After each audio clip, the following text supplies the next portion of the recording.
firststepreading.com. Hi, this is Heather from firststepreading.com, and this is Haley, and this is Jaren. And we are going to make simple hot chocolate bombs. We are using Kindereggs.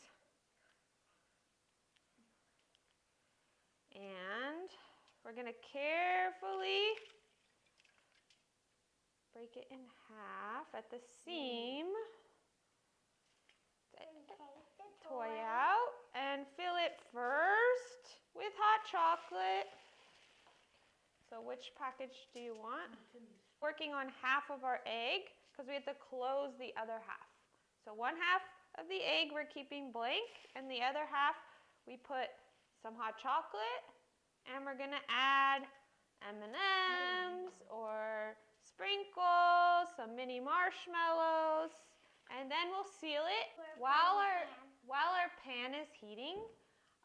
So what we're gonna do is we're gonna put the empty half on the pan to get this melted so it will seal and make hot chocolate bombs.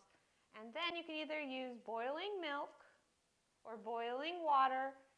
You first carefully put your hot chocolate bombs in the bottom of your mug, and then you add boiling water or boiling milk, and they will open and you will have a yummy hot chocolate. So I just melted one half, and now I'm letting it dry, and then we have a hot chocolate bomb. Thank you for watching. firststepreading.com.